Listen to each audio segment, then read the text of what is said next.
మరొకవైపు కాకినాడ జిల్లాలో ఏలేరు ఉగ్రరూపం దాల్చింది. ఎగువన కురిసిన భారీ వర్షాలకు వరద ఉధృతి పెరిగిపోయింది.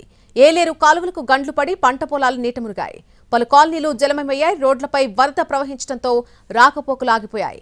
పిఠాపురం అగ్రహారం నుంచి గొల్లప్రోలు టోల్ ప్లాజా వరకు ఏలేరు వరద చేరుకోవడంతో రాకపోకలకు తీవ్ర ఇబ్బందులు పడుతున్నారు వాహనదారులు. పెద్దాపురం మండలంలోని పెద్దాపురం గుడివాడ రోడ్డు 1/2 కిలోమీటర్ మేర మునిగిపోయింది. సామర్లకోట పిఠాపురం రోడ్లో టిట్కో గృహ సముదాయం జలదిగ్బంధమైంది. వరద ప్రభావంతో ఏలేరు పరిసర ప్రాంతాలన్నీ కూడా నీట మునిగాయి. దీంతో పడవల్లోనే ప్రయాణిస్తున్నారు స్థానికులు. రైల్వే అండర్ పాస్ నుంచి పడవల్లో కాలనీలోకి వెళ్తున్నారు. జగనన్న కాలనీకి చేరుకునే కాజ్వే వారం నుంచి ముంపులోనే ఉంది. కాకినాడ జిల్లా కిర్లంపూడి మండలం రాజుపాలెంలోనూ పడవలు ఉపయోగిస్తున్నారు.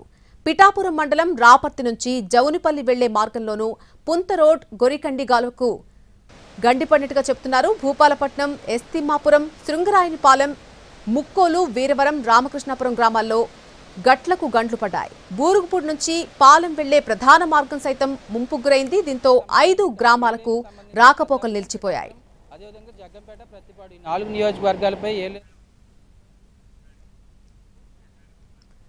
ఏలేరు వరద రైతుల్ని కూడా నిండా ముంచేసింది. దాదాపు 62,000 ఎకరాల్లో పంటలు నీట మునిగాయి. ఏలేరుతో పాటు తాండవ జలాశయం, పంపా వరద ప్రవాహంతో కాకినాడ జిల్లా వ్యాప్తంగా 62,505 ఎకరాల్లో పంట నీట మునిగింది. వరి సాగుకు ఇప్పటికే ఎకరాకు 25,000 పెట్టుబడి పెట్టామని చెబుతున్నారు రైతులు. వరదల వల్ల తీవ్రంగా నష్టపోయామని ఆవేదన వ్యక్తం చేస్తున్నారు. ఏలేరు వద్ద పిఠాపురం, కిర్లంపూడి మండలాల్లో 14,575 ఎకరాల వరి పంట వరదలో చేరుకుంది.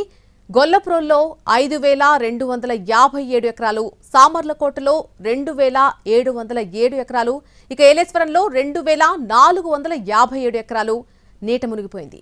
వరద ప్రభావంతో పంటలు నీట మునగడంతో తీవ్ర ఆందోళన వ్యక్తం చేస్తున్నారు రైతన్నలు.